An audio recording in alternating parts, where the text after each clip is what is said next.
Hello everyone, बात कर रहे हैं हम लोग आज जो चैप्टर है आपका सर्कल के अंदर 9.1 एक्सरसाइज के क्वेश्चंस हम लोगों ने किए हैं। 9.2 एक्सरसाइज के क्वेश्चनों में पहला जो क्वेश्चन हम करने जा रहे हैं वो आपकी बुक का है, जिसके अंदर अभी देखेंगे आप तो प्रीवियस वाली बुक में और आप वाली बुक में कुछ चेंजेस हैं। पहले 9.1 या 9.2 ये नई वाली बुक के अंदर है, पुरानी वाली बुक के अंदर आप देखें तो चैप्टर नंबर 10 हुआ करता था, वो 10.4 में आपको कहीं ना कहीं दिखेगा। तो पहला जो क्वेश्चन है सर्कल का, उसके अंदर दे रखा है कि दो सर्कल हैं, एक सर्कल ये है और एक सर्कल ये है। इस सर्कल की रेडियस 5 है और ये जो दूसरा सर्कल है उसकी रेडियस कितनी है, 3 है। और दोनों सर्कल के बीच की, मतलब एक सर्कल का सेंटर ये हो गया और दूसरे सर्कल का सेंटर ये हो गया, इन दोनों सर्कल के बीच का जो सेंटर है वो कितना दे रखा उसने, 4 सेंटीमीटर दे रखा है। To circles of radius 5 centimetre and 3 centimetre intersect of 2 points. ये दोनों सर्कल एक दूसरे को 2 पॉइंट पर इंटरसेक्ट कर रहे हैं। 2 पॉइंट्स कौन से हो जाएंगे, एक तो P हो गया और एक Q हो गया। तो आपको ये बताना है आगे क्वेश्चन में, distance between their centre is 4 centimetre. इन दोनों सर्कल के सेंटर, पहला सर्कल है जिसका सेंटर O है, दूसरा सर्कल है उसका सेंटर O डैश है, इन दोनों के जो बीच की डिस्टेंस है वो कितनी दे रखी है, उसने 4 सेंटीमीटर दे रखी है। अब आगे दे रखा find the length of the common code. अब यदि इन दोनों सर्कल के अंदर देखें तो एक कॉमन कोड जो पी क्यू, जहाँ पर ये दोनों एक दूसरे को इंटरसेक्ट कर रहे हैं, वो इनकी कॉमन कोड होगी, उसकी जो लेंथ है वो आपको निकालनी है। तो बेसिकली हमने क्या लिखा, ओ डैश क्या है, सेंटर है किसके, सर्कल के, और साथ में इसकी 2 रेडियस है, रेडियाई है, एक तो 5 सेंटीमीटर की दे रखी है और एक 3 सेंटीमीटर की दे रखी है। जो दोनों सर्कल हैं एक दूसरे को पी और क्यू के ऊपर इंटरसेक्ट कर रहे हैं। आगे OP इक्वल हमने लिखा 5 सेंटीमीटर, क्यों लिखा, क्योंकि ये बड़े वाले सर्कल की रेडियस है, और OP डैश जो है, OP डैश P डैश है ना, सॉरी यहाँ अपन ने गलती ये लिखा है, यहाँ O डैश P है, क्या है, O डैश जो है ये स्मॉल सर्कल है उसका सेंटर है और P उस पॉइंट पर टच कर रही है। तो ये भी देखा जाए तो इस सेंटर से इसकी क्या होगी, रेडियस का काम करेगी। और O डैश, O से लेके O डैश दोनों के बीच का जो डिस्टेंस होगी वो कितनी दे रखी है, 4 सेंटीमीटर दे रखी है। अब ये सारी चीज़ दे दी तो देखो बेसिकली हम ये भी लगा सकते हैं कि पाइथागोरस थ्योरम से हम ये बता सकते हैं कि ये जो है, ये जो डिस्टेंस सब दे रखी है, ये भी हमारे पास, यदि ये OP डैश जो है, P O डैश जो 3 है तो ओबियसली बात ये वाली भी 3 होगी, 3 + 3 6 हो जाएगा। लेकिन हमको क्या है कि प्रोसेस के अकॉर्डिंग इसको करना है।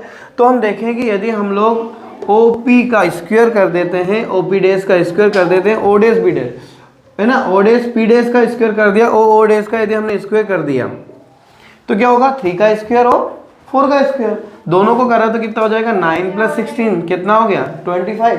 25 किसका स्क्वायर रूट होता है, 5 का स्क्वायर रूट होता है। 5 का स्क्वायर रूट हुआ, 5 कहाँ है, O से लेके P तक का डिस्टेंस दे रखा है। क्लियर है। तो हम जानते हैं कि राइट ट्राइंगल के अंदर यदि पाइथागोरस थ्योरम से देखें तो क्या होता है, पाइथागोरस थ्योरम के अकॉर्डिंग हाइपोटेनस का जो स्क्वायर होता है वो बेस के स्क्वायर प्लस परपेंडिकुलर के स्क्वायर के बराबर होता है। तो ये चीज़ कहाँ दिखी हमको, ये चीज़ हमको यहाँ दिखी है। क्या दिख गई, ये दोनों क्या है, एक तो क्या है, बेस है और एक कौन है, परपेंडिकुलर है। दोनों का जो स्क्वायर है वो किसके बराबर हो गया, हाइपोटेनस के बराबर हो गया। तो ये दोनों एक क्या हो गया, एक राइट ट्राइंगल हो गया। राइट ट्राइंगल हो गया तो इससे क्या देखा कि O डैश किसके ऊपर परपेंडिकुलर है, OP dash, O dash P के ऊपर परपेंडिकुलर है। अब ओबियसली बात है, यदि परपेंडिकुलर होगी तो ये डिस्टेंस, इससे क्या दिखा हमको, इससे ये देखा कि P O डैश जो है O डैश Q के बराबर हो जाएगा। तो जो P से लेके Q तक की डिस्टेंस होगी, ये भी 3 होगी और ये भी 3 होगी, मतलब टोटल मिला के कितनी हो जाएगी, 6 हो जाएगी। तो ये कौन है, कॉमन कोड की लेंथ है। कॉमन कोड की लेंथ कितनी हो जाएगी, 6 सेंटीमीटर आपकी हो जाएगी इससे। ठीक है, अब देखते हैं नेक्स्ट। देखिए ये जो क्वेश्चन नंबर 2 है 9.2 का, ये भी इसी तरह से एक थ्योरम बेस्ड है, थ्योरम ही एक तरह से देखा जाए तो। इसके अंदर क्या दे रखा है, पहले हम क्वेश्चन समझ लेते हैं।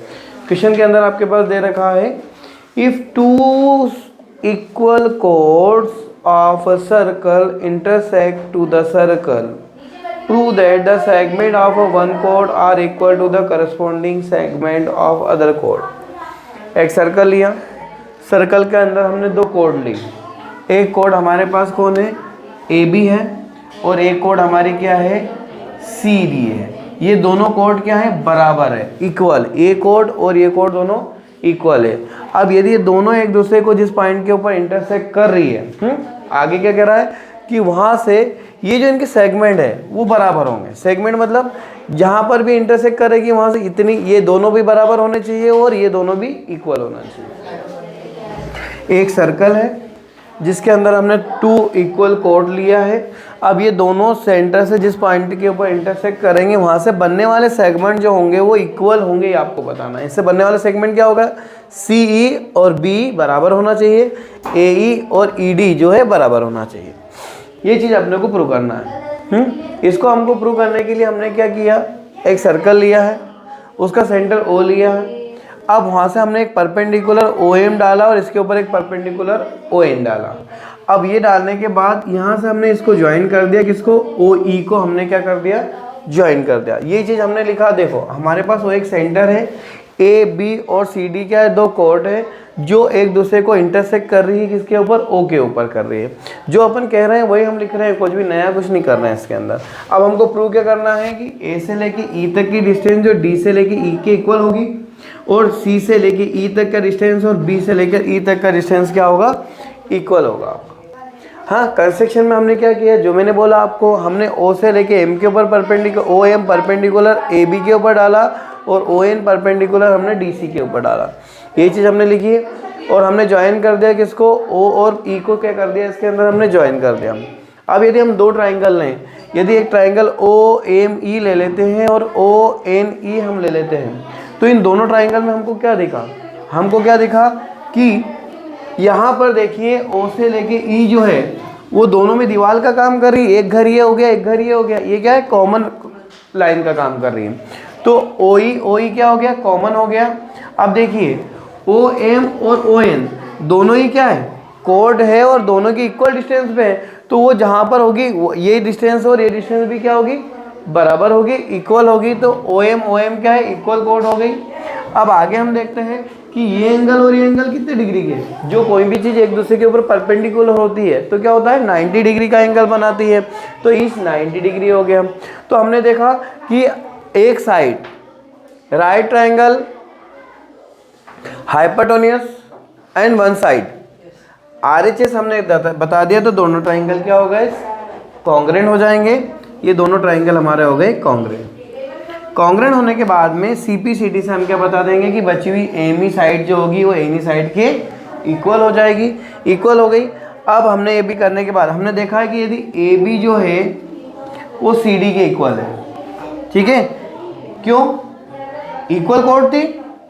तो और OM जो परपेंडिकुलर है इसके ऊपर, तो इससे हम ये भी बता सकते हैं कि A से लेके M तक की डिस्टेंस और D से लेके N तक की डिस्टेंस भी क्या होगी, AM, ये मिड पॉइंट का काम करेगी। AM और MB बराबर होगा और DN और NC बराबर होगा। हो गया। अब इन दोनों को यदि मैं प्लस कर देता हूं, किसको, AM प्लस ME, ME इतना इतना, और इधर से किसको करूंगा, DN और NE, दोनों को प्लस कर दिया। तो हम जानते हैं कि A से लेके M और M से लेके E टोटल कितना हो जाएगा, AE का काम करेगा, और DN और NE दोनों मिलके कितना काम करेगा, DE का काम करेगा। तो ये हमने पहला कंडीशन इसकी प्रूव कर दी। दूसरी कंडीशन में क्या करो, नीचे वाली चीज़ ले लो, MB और दूसरा क्या ले लेंगे, NC। अब MB NC को कैसे करेंगे, तो यदि मैं CN, ये टोटल CN ये इक्वल है किसके, MB के इक्वल है, क्योंकि ये जो मिड पॉइंट हो गया। तो इससे क्या देखा, ये हम यूँ भी लिख सकते हैं कि दोनों चीज़ें बराबर है। कौन कौन, CN इक्वल है किसके हैं, BM। अब CN की हम बात कर रहे हैं C से N तक की।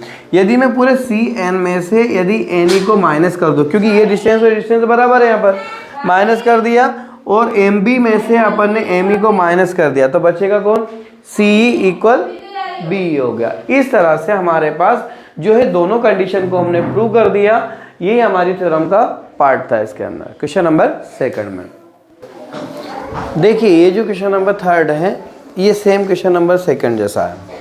पहले तो हम क्वेश्चन की बात कर लेते हैं कि क्वेश्चन में क्या दे रखा था। क्वेश्चन के अंदर दे रखा है if two equal course of a circle intersect with the circle prove that the line joining the points intersect to the circle make a equal angle from the chord। यहाँ आपके पास जो दे रखा है उसके अंदर एक सर्कल है, उसकी दो इक्वल कोड है। एक कोड का नाम क्या है, ए बी है, और दूसरी कौन है, सी डी है। दोनों क्या है, इक्वल है, तो हमने दोनों को इक्वल कर दिया। आगे ये बोल रहा है कि यदि दोनों सर्कल जो कोड है यदि एक दूसरे को इंटरसेक्ट कर रही, सपोज यहाँ पर पी पर से इंटरसेक्ट कर रही है, तो यहाँ पर जो बनने वाला एंगल होगा कौन सा, O P E, angle O P E जो होना चाहिए वो एंगल ओ पी एफ के इक्वल होना चाहिए। मतलब ये इंटरसेक्ट करा तो ये वाला एंगल जो होना चाहिए वो इक्वल होना चाहिए। ये वाला एंगल जो होगा बाइसेक्ट करने पर ये वाला एंगल और ये वाला एंगल इक्वल होना चाहिए, हमको प्रूव करना है।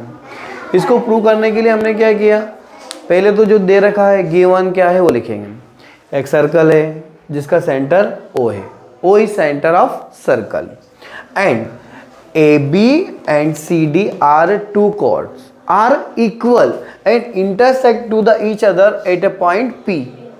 पी के ऊपर क्या कर रही है, इंटरसेक्ट कर रही है, और साथ में जो ए बी कॉर्ड है वो सी डी कॉर्ड के इक्वल है। हमको प्रूव क्या करना है, हमको प्रूव करना है कि ओ पी एफ और ओ पी ई जो है वो इक्वल एंगल है। क्लियर है।